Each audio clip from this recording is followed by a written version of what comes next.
بسم الله الرحمن الرحيم. الحمد لله رب العالمين، والصلاة والسلام على رسوله الكريم، أما بعد. اللہ تبارک و تعالیٰ پر حمد و ثنا اور اس کے نبی کریم صلی اللہ علیہ وسلم پر بے شمار بے حد بے عدد درود السلام کے بعد ہماری گفتگو رسول اللہ صلی اللہ علیہ وسلم کی ان احادیث پر جاری ہے جن احادیث کا تعلق صفات باری تعالیٰ سے ہے۔ جیسے کہ اس سے پہلے ایک لمبی گفتگو ہو چکی ہے کئی ملاقاتوں میں کہ اللہ تبارک و تعالیٰ کی صفات کا ذکر قرآن مجید میں ہے، اور ان میں سے بہت ساری آیتوں کا ذکر ہوا، اور شیخ الاسلام ابن تیمیہ رحمہ اللہ نے ان آیات کے ذکر کے بعد ایک سلسلہ شروع کیا کہ وہ ان احادیث کا بھی ذکر کریں جن احادیث کا تعلق رب العزت کی صفات سے ہے، اور ان میں سے کئی احادیث پر ہماری گفتگو تقریباً 14 احادیث پر گفتگو ہو چکی ہے، رہ جاتی ہیں تقریباً 2 حدیث اور جن پر آج کیا ہے ہماری گفتگو ہوگی۔ آج کی اس مجلس میں جو حدیث ہے، پہلی حدیث، اس کا تعلق اللہ تبارک و تعالیٰ کی ایک ایسی صفت سے ہے کہ بندہ اگر اس صفت کو جانے، پہچانے، یقین رکھے، یقیناً اللہ تبارک و تعالیٰ کے ہاں وہ بہت ہی کیا ہے مقرب ہوگا، اللہ تبارک و تعالیٰ کے ہاں وہ بہت ہی زیادہ کیا ہے مقرب ہوگا، اور اسے اس کی برکت اور اس کے اچھے اثرات اس کو اپنی زندگی میں بھی محسوس ہوں گے، چاہے جائے آخرت محسوس تو ضرور ہوں گے، لیکن دنیا میں بھی اس کے اثرات اچھے اسے کیا ہے محسوس ہوں گے۔ اور یہ صفت ہے اللہ تبارک و تعالیٰ کا قرب ہونا، یعنی رب العزت اپنے بندوں سے قریب ہے، رب العزت اپنے بندوں سے قریب ہے، اس بات کو ثابت کرنا۔ اور اس بات کو کس طرح ثابت کی جائے؟ اللہ کے رسول صلی اللہ علیہ وسلم کی حدیث سے بھی ثابت کی جا سکتی ہے، جسے قرآن آیات سے ثابت کیا ہے ہم نے سے پہلے۔ تو رب العزت کی صفات میں سے ایک صفت یہ ہے کہ اللہ تبارک و تعالیٰ کی ذات اپنے بندوں سے بہت ہی قریب ہے۔ یہ بات ضرور ہے کہ رب العزت عرش الہی پر مستوی ہے، لیکن اس کا مطلب یہ نہیں کہ اپنے بندوں سے بہت دور ہے، بلکہ اپنے بندوں سے بہت قریب ہے۔ اور کتنا قریب ہے اس کا اندازہ ہم اس حدیث سے لگا سکتے ہیں، جس حدیث کا ذکر شیخ الاسلام ابن تیمیہ رحمہ اللہ نے ادھر کیا ہے۔ یہ حدیث متفق علیہ ہے، یہ حدیث متفق علیہ یعنی صحیح بخاری، صحیح مسلم کی ہے، اور اسی طرح مسند احمد میں اور دیگر کتب احادیث میں حدیث موجود ہے۔ اس حدیث کا تعلق ایک قصے سے ہے کہ جب صحابہ کرام اللہ تبارک و تعالیٰ کا ذکر کر رہے تھے، دعا کر رہے تھے، تو ان کی آواز بلند ہونے لگی، یعنی اونچی آواز ہو گئی۔ تو اس موقع پر آپ صلی اللہ علیہ وسلم نے کہا کہ ایھا الناس، اے لوگو، اربعوا علی انفسکم، تم اپنے آپ کو لے کر کے، اربعوا یعنی اربعوا سے مراد ادھر یہ ہے کہ تم اپنے آپ کو لے کو یا اپنے نفس کو تم کیا ہے سنبھالو، یعنی اتنا بلند آواز سے، اتنی اونچی آواز سے دعا کرنا، اللہ کو پکارنا، اللہ کا ذکر کرنا، یہ اللہ کے لیے زیب نہیں دیتا، بلکہ تم آرام آرام سے اللہ کو پکارو، اپنے آپ کو کنٹرول میں رکھو، آواز بلند نہ کرو۔ کیوں؟ فرمایا آپ صلی اللہ علیہ وسلم نے فَإِنَّكُمْ لَا تَدْعُونَ أَصَمَّ وَلَا غَائِبًا، کیونکہ تم کسی ایسی ذات کو نہیں پکار رہے ہو جو گونگا یا بہرا ہو، یعنی تم نے اللہ تبارک و تعالیٰ کو پکارا ہے تو یوں نہ سمجھو کہ اللہ تبارک و تعالیٰ کی ذات گونگی ہے یا بہری ہے۔ غور کریے گا، اس حدیث میں ایک بہت اہم سبق ہے، خاص طور پر آج جو ہے کہ وقت جو ہے وہ یعنی غلطی بعض حضرات کی طرف سے ہو جاتی ہے، لیکن بہت بڑی یعنی جو ہے اس حدیث میں اس کا سبق ہے۔ فرمایا آپ صلی اللہ علیہ وسلم نے صحابہ کرام کو تم اتنی اونچی آواز سے، بلند آواز سے دعا نہ کرو، چیخ چیخ کے دعا نہ کرو، اس کی وجہ کیا ہے؟ کیونکہ فَإِنَّكُمْ لَا تَدْعُونَ أَصَمَّ وَلَا غَائِبًا، کیونکہ تم گونگے یا کوئی غائب ہے قریب میں نہیں ہے تم اسے نہیں پکار رہے ہو، انما تدعون سمیعا بصیرا، تم ایسی ہستی ایسی ذات کو پکار رہے ہو جس کی صفت سمیع ہے، سمیعہ جو سنتی ہے، بصیرہ اور وہ ذات دیکھتی بھی ہے، یعنی اللہ تبارک و تعالیٰ کی ذات سمیع ہے، سنتی ہے، بصیرہ اور وہ دیکھتی بھی ہے۔ آگے فرمایا ان الذی تدعونہ اقرب الی احدکم من عنق راحلتہ، یقیناً تم جسے پکارتے ہو، جس سے دعا کر رہے ہو، یعنی اللہ تبارک و تعالیٰ کی ذات، وہ تم سے اس سے زیادہ قریب ہے کہ جس طرح بندہ اپنی سواری کے گردن سے قریب ہوتا ہے، یعنی بندہ جب اپنی سواری پر سوار ہوتا ہے تو سواری جو جانور ہے، اونٹ ہو، گھوڑا ہو، گدھا ہو، تو اس کی جو گردن ہے یا اس کی جو پیٹھ ہے انسان سے کتنی دوری ہے؟ کوئی بہت دوری نہیں ہے، قریبی ہوتی ہے، قربت ہے۔ تو رب العزت اس سے بھی زیادہ آپ سے قریب، اللہ تبارک و تعالیٰ کی ذات اس سے بھی زیادہ آپ سے کیا ہے؟ قریب ہے۔ اگر اللہ اتنا قریب ہے تو اللہ تبارک و تعالیٰ سے دعا کی جائے اپنی آواز کو کنٹرول میں رکھ کر ادب کے ساتھ، اور جسے بولتے ہیں چیخنا اور چلانا اس کے اندر کیا ہے؟ نہ پایا جائے۔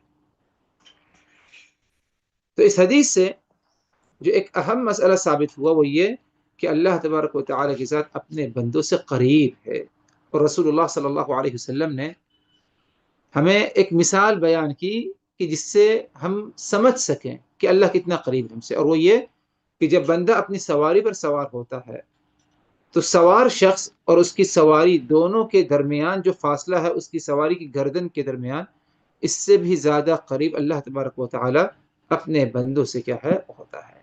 اس حدیث سے اللہ تبارک و تعالیٰ کی یہ صفت ثابت ہوئی کہ رب العزت کی ذات اپنے بندوں سے کیا ہے؟ بہت ہی زیادہ کیا ہے؟ قریب ہوتا ہے۔ اور اسی طرح ایک اور صفت ثابت ہو رہی ہے کہ اللہ تبارک و تعالیٰ کی ذات سمیع ہے، سننے والی ہے، بصیر ہے اور دیکھنے والی بھی ہے۔ اسی حدیث میں اگر دیکھا جائے جس طرح اس صفت کا ذکر ہوا اور یہ صفت ثابت ہوئی، اس میں چند سبق ہمارے لیے اور ہیں۔ نمبر ایک، جب بھی ہم اللہ تبارک و تعالیٰ کی عبادت کریں، قرآن مجید کی تلاوت ہے، نماز میں تلاوت کریں، دعا کریں، ذکر کریں، تو چیخ کر بلند آواز سے یعنی اللہ کو پکارنا یہ درست نہیں ہوگا، بلکہ آواز میں ہمارے تواضع پایا جائے، انکساری پایا جائے۔ اسی لیے آج خاص ماہ رمضان میں دیکھا جاتا ہے بعض ائمہ مساجد جب دعا قنوت کرنے لگتے ہیں تو بسا اوقات چیخنا یا بلند آواز سے جو دعا کرتے ہیں تو یہ خلاف سنت ہے، یہ خلاف سنت ہے، کیونکہ اللہ تبارک و تعالیٰ نے فرمایا قرآن مجید میں ادعوا ربکم تضرعا وخفیہ، کہ تم اپنے رب کو پکارو، اپنے رب کو پکارو، اپنے رب سے دعا کرو، لیکن یہ دعا کیسے ہونی چاہیے؟ تضرعا، جس کے اندر تضرع پائے جائے، جس کے اندر تضرع پائے جائے اور انکساری پائے جائے۔ ادعوا ربکم تضرعا وخفیہ، کہ تم اللہ تبارک و تعالیٰ کو، اپنے پروردگار کو پکارو جس کے اندر عاجزی، انکساری پائے، جھکاؤ پایا جائے۔ انہ لا يحب المعتدین، اور یہ بات یاد رکھو کہ اللہ تبارک و تعالیٰ زیادتی کو پسند نہیں کرتا، یعنی ہمارا خالق ہے، ہمارا رازق ہے۔ آج اگر ایک بچہ، چھوٹا بچہ اپنے والدین کے سامنے چیخے چلائے اپنی کوئی بات منوانے کے لیے تو یہ بے ادبی میں ہوتا ہے۔ یہی معاملہ جب ہم دعا کرتے ہیں اللہ تبارک و تعالیٰ سے، انفرادی طور پر کریں، اجتماعی طور پر کہیں پہ دعا اگر کر رہے ہیں، جیسے کہ نماز وتر کا معاملہ ہے، تو ہماری آواز کیا ہے؟ پست ہونی چاہیے، اس میں عاجزی، انکساری کا پہلو پایا جائے، نرمی کا پہلو کیا ہے؟ پایا جانا چاہیے۔ یہ ایک اہم مسئلہ اس حدیث سے کیا ہے؟ ثابت ہو رہا ہے، کیونکہ اللہ کے رسول صلی اللہ علیہ وسلم نے کس موقع پر یہ بات کہی تھی صحابہ کرام کو؟ جب دیکھا آپ صلی اللہ علیہ وسلم نے کہ صحابہ کرام اللہ کا ذکر، اللہ سے دعا اونچی آواز سے، بلند آواز سے کیا ہے؟ کر رہے ہیں، تو اس موقع پر اللہ کے رسول نے فرمایا اربعوا علی انفسکم، تم اپنے نفس کو، اپنے آپ کو کنٹرول میں رکھو، یعنی اتنی بلند آواز نہ ہو، کیونکہ جسے تم پکار رہے ہو وہ کوئی اصم اور غائب نہیں، یعنی کوئی گونگا نہیں ہے اور کوئی غائب ذات نہیں ہے، بلکہ وہ ذات سمیع ہے، سنتی ہے، بصیر ہے، دیکھتی ہے۔ وہ ذات تم سے بہت قریب ہے، کتنا قریب ہے کہ بندہ جب سواری پر سوار ہوتا ہے، سواری اور اس کے درمیان جو قربت ہے، اس سے بھی زیادہ اللہ تبارک و تعالیٰ اپنے بندے سے کیا ہے، قریب ہوتا ہے۔ تو یہ ایک اہم مسئلہ ہے جسے ہمیں کیا ہے، سمجھنے کی ضرورت ہے۔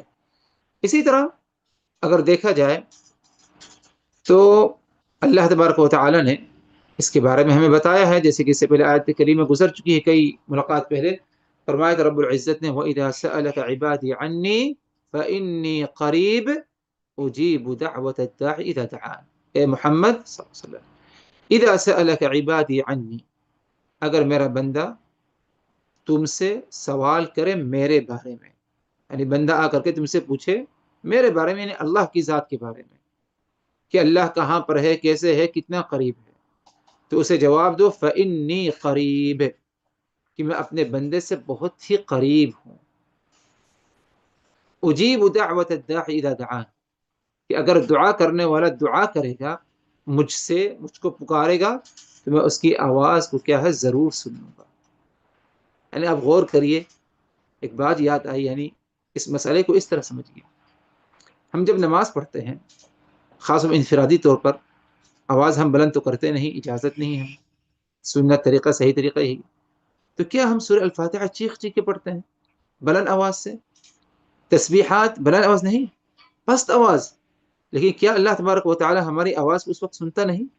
ہماری تمام تسبیحات کو اللہ کے ساتھ کیا ہے، سن رہا ہے۔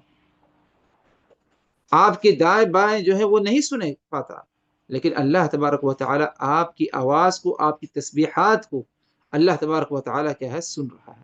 تو اللہ کا یہ معاملہ ہے کہ اللہ کی طرف اپنے بندوں سے اتنا زیادہ قریب ہے کہ بندہ اگر بالکل پست آواز میں بھی کچھ کہے کہ ارد گرد کے لوگوں کو کچھ خبر بھی نہ ہو، محسوس بھی نہ ہو، لیکن اللہ تبارک و تعالیٰ کو اس کے بعد کے باتوں کے بارے میں کیا ہے، مکمل طور پر کیا ہے، خبر ہے۔ تو اس صفت پر بھی ہمارا ایمان اور یقین ہونا چاہیے کہ رب العزت اپنے بندوں سے بہت ہی زیادہ قریب ہے۔ کتنا قریب ہے؟ یعنی اتنا قریب ہے کہ اگر بندہ پکارے، پست آواز سے بھی کچھ کہے، تو اللہ تبارک و تعالیٰ ضرور سن لے گا۔ اس مثال کو یاد رکھا کریے کہ سواری اور جو سواری پر سوار ہے، ان دونوں کے درمیان جو فاصلہ ہوتا ہے اس سے بھی زیادہ اللہ تبارک و تعالی ہم سے کیا ہے، قریب ہے۔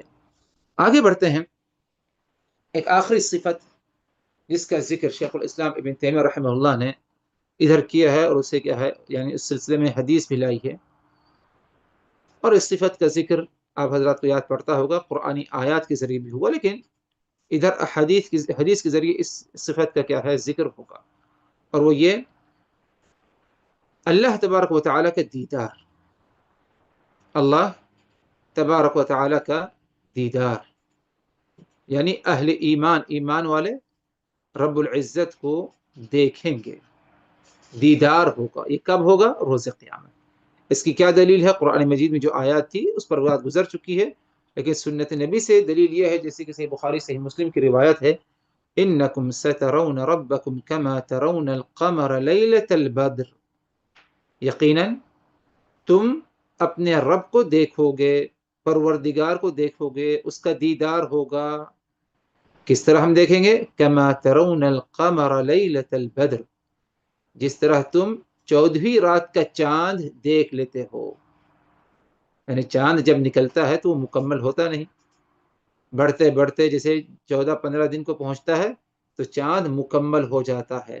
جہاں کہیں پر بھی انسان ہو، آسمان اگر صاف ہے تو چاند نظر آتا ہے، ورنہ پہلی تاریخ کا چاند عموماً لوگ نہیں دیکھ پاتے، بہت باریک ہوتا ہے، اس کے آگے تھوڑا سا بڑھتا ہے تو ہلکا نظر آتا ہے، لیکن جیسے جیسے بڑا ہو جائے اور پورا ہو جاتا ہے چاند 14ویں رات کا، 13ویں یا 15ویں رات کا، تو کمزور نظر جس کی ہے وہ بھی آرام سے کیا ہے، اس چاند کو کیا ہے، دیکھ لیتا ہے۔ تو جس طرح تم اس چاند کو دیکھ پا رہے ہو، تمہیں کوئی دقت، کوئی پریشانی نہیں ہوتی، اسی طرح تم اللہ تبارک و تعالیٰ کو اپنے پروردگار کو آسانی سے کیا ہے دیکھ لو گے. لا تضامون فی رؤیتہ، یعنی اللہ کا دیدار میں تمہیں کوئی دقت پیش نہیں آئے گی، کوئی پریشانی نہیں ہوگی. جس طرح 14 رات کا چاند دیکھنے میں کوئی دقت نہیں، کوئی پریشانی نہیں، کسی ٹیلیسکوپ کا، کسی مشین کی ضرورت نہیں، کسی اونچی جگہ پر چڑھ کر چاند کو تلاشنے کی ضرورت نہیں، اس سے بھی آسان طریقے سے انداز میں کیا ہے تم اپنے رب کا کیا ہے دیدار کر سکو گے. آگے فرمایا رسول اللہ صلی اللہ علیہ وسلم نے فَإِنِ اسْتَطَعْتُمْ أَلَّا تُغْلَبُوا عَلَى صَلَاةٍ قَبْلَ طُلُوعِ الشَّمْسِ وَصَلَاةٍ قَبْلَ غُرُوبِهَا فَافْعَلُوا، اگر تم 2 نمازوں کی پابندی کرو اور کوشش یہ رہے کہ تم ان 2 نمازوں سے پیچھے نہ ہٹو، ان کی خوب اچھے سے پابندی کرو، تو یہ بہت ہی اہم عمل ہوگا. یہ 2 صلاة 2 نمازیں کیا ہیں؟ پہلی نماز ہے صلاۃ قبل طلوع الشمس، ایک نماز جو طلوع شمس سے پہلے، سورج نکلنے سے پہلے ہوتی ہے، اور یہ نماز کون سی ہے؟ نماز فجر ہے. وصلاۃ قبل غروبها، اور دوسری نماز سورج ڈوبنے سے پہلے، سورج ڈوبنے سے پہلے صلاۃ العصر، عصر کی نماز ہے. تو گویا کہ نماز فجر اور نماز عصر کی ادھر اہمیت ثابت ہو رہی ہے. نماز فجر میں لوگ سوئے رہ جاتے ہیں اور نماز کے لیے تاخیر سے اٹھتے ہیں، وقت نکل جانے کے بعد اٹھتے ہیں. یہ ایک کمزوری ہے اور ایک اہم نماز سے انسان کیا ہے رہ گیا. اسی طرح عصر کی نماز کا بھی معاملہ ہے کہ انسان تھکا ماندہ ہوتا ہے، عصر کی نماز کے وقت غافل ہوتا ہے، یہاں وہاں پڑا رہتا ہے دنیا داری میں، تو بس اوقات عصر کی نماز بھی کیا ہے تاخیر سے پڑھتا ہے وہ. تو ایسا عمل نہ ہو، بلکہ ان 2 نمازوں کی کیا ہے خاص اہتمام ہو. اور جیسے کہ قرآن مجید کی آیت ہے وقرآن الفجر ان قرآن الفجر کان مشہودا، یعنی نماز فجر کا معاملہ یہ ہے کہ کان مشہودا، یہ ایک ایسی نماز ہے کہ جس وقت فرشتے حاضر ہوتے ہیں نماز میں.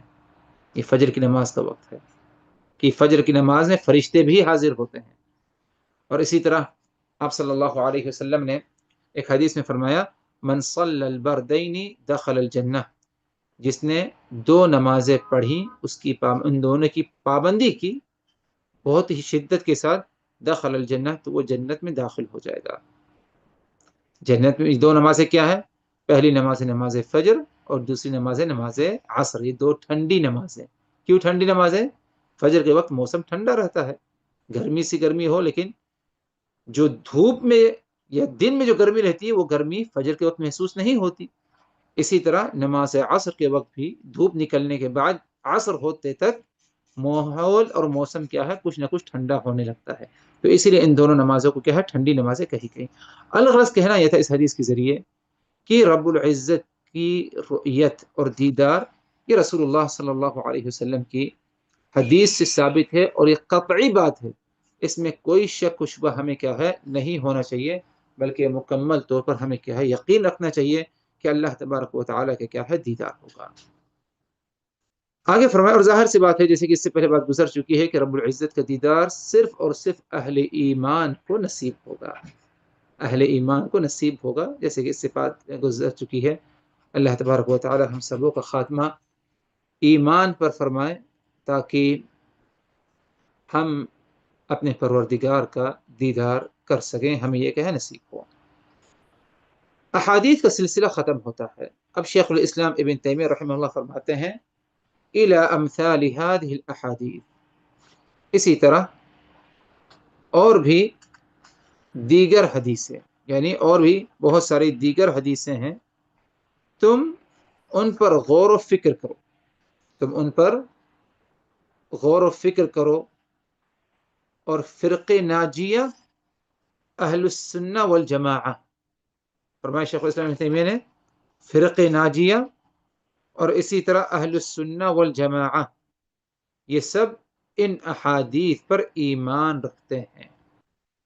فرق ناجیہ سے مراد وہ فرقہ، وہ گروہ جو کتاب اللہ اور سنت رسول کی پابندی کرتا ہے، اسے فرق ناجیہ کہا جاتا ہے. یعنی آج لوگ مختلف مذاہب، مختلف فرقے ہیں، ہر ایک اپنے آپ کو کسی نہ کسی مذہب کی طرف منسوب کرتا ہے. کہ میں یعنی فلاں مذہب سے، وہ جو ہے فلاں مذہب سے، تیسرا جو ہے فلاں مذہب سے، تو یہ امت میں تفرقہ ہے۔ ایک ہی امت ہو اور جو کامیاب ہونے والی امت ہے وہ گروہ ہے جو کتاب اللہ اور سنت رسول پر ہے، اور اسے کہ فرقہ ناجیہ بھی کہا جاتا ہے۔ تو فرمایا شیخ الاسلام ابن تیمیہ نے کہ فرقہ ناجیہ اور اہل السنہ والجماعہ، اہل السنہ والجماعہ اس لیے کہا گیا کیونکہ یہ سنت پر عمل کرتے ہیں، اور سنت ہی پر کیا ہے ان کا اجتماع ہوتا ہے، یہ سب ان احادیث پر ایمان رکھتے ہیں۔ اسی طرح کما یؤمنون بما اخبر اللہ بہ فی کتابہ، ان احادیث پر اسی طرح ایمان رکھتے ہیں جس طرح اللہ تبارک و تعالی نے اپنی صفات کا ذکر قرآن مجید میں فرمایا۔ ادھر اس بات کی طرف اشارہ ہے کہ کچھ لوگ ہیں کہتے ہیں کہ ہم احادیث کو نہیں مانتے، احادیث کی ضرورت نہیں، احادیث میں تشکیک پیدا کرتے ہیں، لیکن قرآن کی جب بات آتی تو کہتے ہیں ہم قرآن کو ضرور مانتے ہیں۔ تو ان کا یہ دعویٰ غلط ہے، کیونکہ قرآن ہی نے احادیث کو ماننے کا بھی ہمیں حکم دیا۔ تو وہی فرماتے ہیں شیخ الاسلام ابن تیمیہ کہ صرف اللہ تبارک و تعالیٰ کی صفات کا ذکر قرآن مجید کی آیات میں نہیں، بلکہ اللہ کی صفات کا ذکر رسول اللہ صلی اللہ علیہ وسلم کی احادیث میں ہے۔ تو ان احادیث کے ساتھ بھی اہل ایمان کا وہی معاملہ ہونا چاہیے جو معاملہ قرآنی آیات کے ساتھ ہے۔ قرآنی آیات پر ایمان رکھتے ہیں تو ان احادیث پر بھی انہیں کیا ہے ایمان رکھنے کی ضرورت ہے۔ آگے فرماتے ہیں شیخ الاسلام ابن تیمیہ من غیر تحریف ولا تعطیل ومن غیر تکییف ولا تمثیل، اہل ایمان اللہ کی صفات پر اس طرح ایمان رکھتے ہیں کہ جس میں کوئی تحریف نہیں، یعنی اس صفت کا معنی نہیں بدلتے۔ اللہ سمیع ہے، سنتا ہے، سننے والا ہے تو سننے والا ہے، اس کا کوئی اور معنی غلط نہیں بیان کرتے۔ ولا تعطیل، اور ایسے بھی نہیں کرتے کہ اس صفت کا کوئی معنی ہی نہیں ہے، صفت کو معطل نہیں کرتے۔ نمبر 3 ولا تکییف، اور یہ بھی نہیں کرتے کہتے کہ اللہ کی صفت کیفا یعنی یہ کیسے ہے۔ ولا تمثیل، اور نہ ہی تو جو ہے اللہ تبارک و تعالیٰ کی صفات کی تمثیل یعنی مثال کیا ہے بیان کرتے ہیں۔ تو یہ اہل السنہ والجماعہ کا عقیدہ اللہ تبارک و تعالیٰ کی صفات سے متعلق ہے۔ ابھی آگے بڑھتے ہیں، مختصر رب العزت کی صفات کا ذکر ختم ہوتا ہے، اب آگے ایک فصل، ایک اہم موضوع شیخ الاسلام نے شروع کیا، اور اس کا تعلق اہل السنہ والجماعہ کا کے مقام و مرتبہ اور ان کی ایک اہم صفت کہ یہ وسط ہے، معتدل ہے۔ آج کہتے ہیں لوگ کہ جو اہل السنہ والجماعہ، یعنی اہل السنہ والجماعہ سے مراد کوئی ادھر وہ مفہوم نہ لے جو ہمارے ہاں بر صغیر میں عموماً کیا ہے پایا جاتا ہے، یعنی بین قوسین جو اپنے آپ کو سنی کہتے ہیں۔ لفظ اچھا ہے لیکن ادھر اہل السنہ والجماعہ سے مراد وہ نہیں، ادھر اہل السنہ والجماعہ سے مراد حقیقت میں اہل السنہ والجماعہ، جس طرح نام ہے اسی طرح عمل بھی ہے، کہ وہ سنت پر عمل کرنے والے ہیں اور وہ متحد متفق رہتے ہیں، فرقے فرقے میں نہیں بٹتے۔ تو شیخ الاسلام ابن تیمیہ نے جو ہے ادھر ان کی اہم صفت کا ذکر کرنا چاہا کہ یہ ایک ایسا فرقہ ہے جس کے اندر وسطیت پائی جاتی ہے، اعتدال پایا جاتا ہے۔ اس لیے فرمایا مؤلف رحمہ اللہ نے بل هم الوسط في فرق الامه كما ان الامه هي الوسط في الامم، اہل السنہ والجماعہ وسط ہیں، معتدل ہیں، درمیانی راہ کو اختیار کرتے ہیں۔ تمام فرقوں میں اگر دیکھا جائے تو اہل السنہ والجماعہ کا یہی معاملہ ہے۔ جس طرح یہ امت محمدیہ تمام امت میں معتدل امت پائی جاتی ہے، اسی طرح اہل السنہ والجماعہ تمام فرقوں میں کیا ہے سب سے معتدل جماعت کیا ہے پائی جاتی ہے۔ اس کی مثال لے لیجیے، اللہ تبارک و تعالیٰ کے حق میں یعنی اللہ کے حقوق کو لے کر اہل السنہ والجماعہ معتدل ہیں۔ یہود نے اللہ کی تنقیص کی اور انہوں نے کیا کہا کہ عزیر اللہ کے بیٹے ہیں، تو اللہ کی صفت میں تنقیص کی، اور اسی طرح دیگر اور بھی کیا ہے معاملات ہیں کہ جس کے ذریعے یہود نے کیا ہے اللہ تبارک و تعالیٰ کی صفات میں کمی کی، کرنے کی کوشش کی۔ عیسائیوں کا معاملہ یہ ہے کہ انہوں نے مخلوق جو کامل صفات والا ہے، نعوذ باللہ، خالق جو کامل صفات والا ہے، تو خالق کی صفت کو لے کر کے مخلوق کو دے دیا۔ اسی لیے انہوں نے عیسیٰ علیہ السلام کے بارے میں کیا کہا؟ ثالث ثلاثہ، یہ تین الہ میں ایک الہ ہے۔ کیسے ہو سکتا ہے؟ الہ معبود کون ہے؟ اللہ کی ذات ہے، کامل صفت والا، تو یہ اللہ کی خاصیت ہے خالق کی، تو اللہ کی خاصیت کو لے کر کے مخلوق کو دے دیا۔